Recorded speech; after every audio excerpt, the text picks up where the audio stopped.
Pessoal, ainda sobre dióptro plano, nós temos as chamadas lâminas de faces paralelas. O que configura uma lâmina de face paralela? É quando nós temos dióptros planos, né? Eu tenho aqui, ó, um dióptro plano, outro dióptro plano, separados por faces paralelas. Então, a face aqui, ó, é paralela a essa. Essa superfície que separa esses dois meios é paralela a essa superfície que separa esses dois meios. Então, se você pensar aqui, uma janela comum, um vidro comum, ela seria uma lâmina de face paralela. Nós temos lá que as faces do vidro comum são paralelas. Eu teria ar, vidro, vidro, ar. Na hora que ela atravessou, lâmina de face paralela, beleza? Galera, a lâmina de face paralela, ela vai causar desvio lateral. Então ela faz com que a luz desvie lateralmente, se o meio que ela começa for igual ao meio que ela sai. Então ela vinha numa certa direção, e aí depois que ela passa pela lâmina de face paralela, ela sai numa direção que é paralela à que ela estava no início, beleza? Se nós prolongássemos esse raio de luz aqui, ó, ele seria paralelo ao raio que sai lá embaixo, caso o meio que for aqui em cima seja igual ao meio lá embaixo, beleza, pessoal?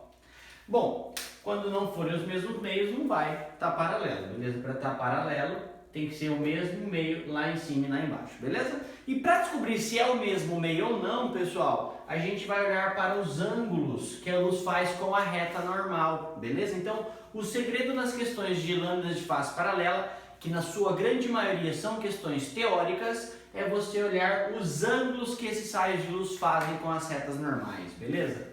Olha lá, meus queridos. Eu tenho aqui, ó, esse ângulo θ, esse ângulo alfa, e eu chamei aqui de ângulo beta, beleza? Eu sei que é um esboço, não está retinha a figura, mas vamos considerar que o ângulo θ é igual ao ângulo beta, o θ é igual ao beta e maior que alfa, né? O maior que alfa dá para perceber, acho que visivelmente dá para perceber isso. Mas vamos considerar então que θ seja igual a beta, beleza, pessoal? O que vai acontecer? Para responder as perguntas sobre índice de refração e velocidade, a gente olha para os ângulos. As velocidades, elas obedecem às relações dos ângulos.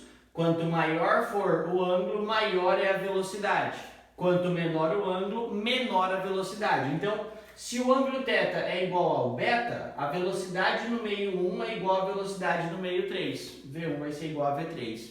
Se o ângulo θ é maior que alfa, a velocidade no meio 1 é maior que a velocidade no meio 2. A velocidade no meio 1 e 3 é maior que a 2, porque os ângulos são maiores, beleza?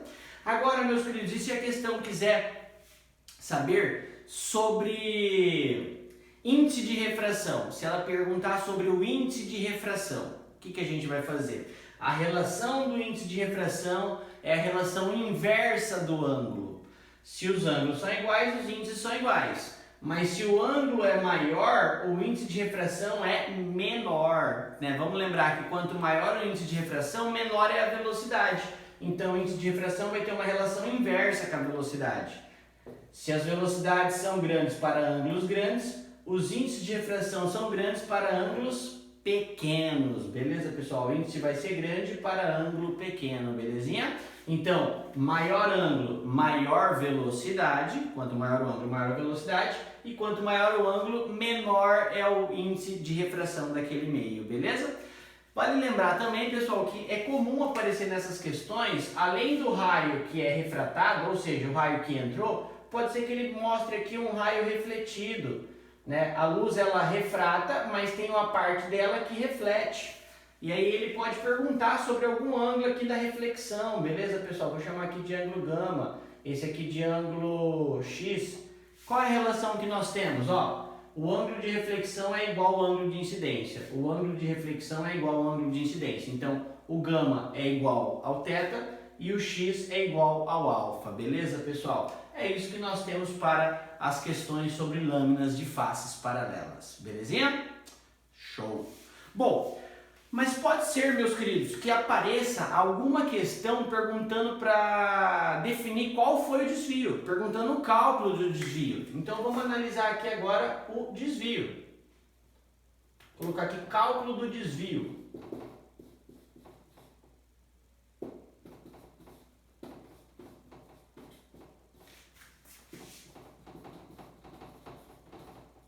cálculo do desvio lateral. O que seria o cálculo do desvio lateral, pessoal? Olha só, para ter perguntas sobre o cálculo do desvio lateral, o meio lá em cima tem que ser o mesmo lá embaixo. Para as perguntas teóricas não há necessidade, tá certo, pessoal? Então, não necessariamente o raio que sai vai ser paralelo, só vai acontecer isso se o N3 for igual ao N1. Agora, se ele pedir para você calcular o desvio lateral, ele está considerando que o N1 é igual ao N3. É o mesmo meio que começa e que termina, beleza? Para a questão teórica, não. O que nós teremos lá então? Olha só. Imagine que eu tenho aqui uma lâmina de vidro, veio um raio de luz, veio esse raio de luz. Esse raio de luz veio e aí ele acabou entrando nessa lâmina. Ele aproxima da normal, depois ele se afasta da normal. Vamos lembrar que esse raio que sai tem que ser paralelo ao raio que chegou, porque o meio lá em cima é igual ao meio lá embaixo. É como se aqui fosse ar e aqui vidro. Belezinha, pessoal? Esse raio de luz aqui, ó, ele deveria ter saído reto, ó. Quando a questão pede o desvio lateral, meus queridos, o que ela quer que nós calculemos é essa distância aqui, ó. A distância desse raio de luz que sai até esse raio de luz que tinha chegado. Ele quer que você calcule essa distância aqui, pessoal. Isso é o tal do desvio lateral, beleza? Não é muito comum aparecer essas questões, mas pode ser que apareça, tá bom? Então, esse desvio aqui, ó. O que a gente vai fazer para calcular ele, pessoal, é definir alguns ângulos. Esse ângulo aqui eu vou chamar de ângulo de incidência, né? Esse ângulo aqui, ó, é o ângulo de refração. Então, se nós pensarmos nesse ângulo interno aqui, meus queridos, ó, esse ângulo aqui, ó, ele seria o ângulo I, que é tudo menos o R. Então, esse ângulo seria I menos R, beleza? Muito bem. Esse cara aqui, pessoal, ó, é 90 graus.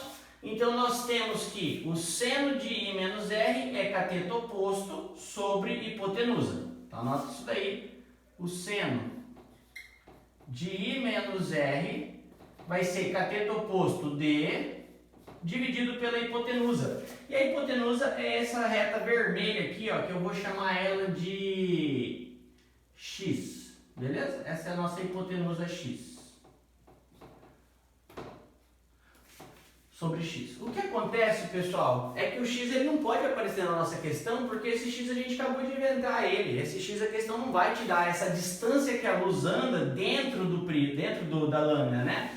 Então, o que a gente vai fazer? Vamos tentar depender de outra informação em vez desse X. Olha só, nós temos aqui outro triângulo. O X continua sendo a hipotenusa desse outro triângulo. E essa distância de uma lâmina a outra, isso é a nossa espessura. Então, se nós fizermos cosseno de R, cosseno de R vai ser o quê? Cateto adjacente, espessura, dividido por hipotenusa X. Galerinha, isola o X em uma e joga na outra, beleza? A hora que você isola o X em uma e joga na outra, nós teremos que a distância vai ser seno de I menos R vezes o X. E o X é E sobre o cosseno de R. Então, a distância vai ser E vezes o seno de I menos R dividido pelo cosseno de R. O que é o E? E é a espessura. E, espessura. O que é o I? O I é o ângulo de incidência. O que é o R? É o ângulo de refração. Caso a questão não te dê o I ou o R, te dê só um deles, pessoal, nós temos que achar o outro na equaçãozinha do não sei, não senhor, beleza? Até porque ela está sofrendo refração na entrada e na saída. Então, a equação da refração, do não sei, não senhor, é válida tanto na entrada como na saída, beleza? Essa é a nossa equação para o desvio lateral que a luz sofre, beleza? Mas a maioria das questões, meus queridos, vão ser questões teóricas, para analisar a velocidade e índice de refração através dos ângulos, beleza? Falou, meus queridos. Abraço.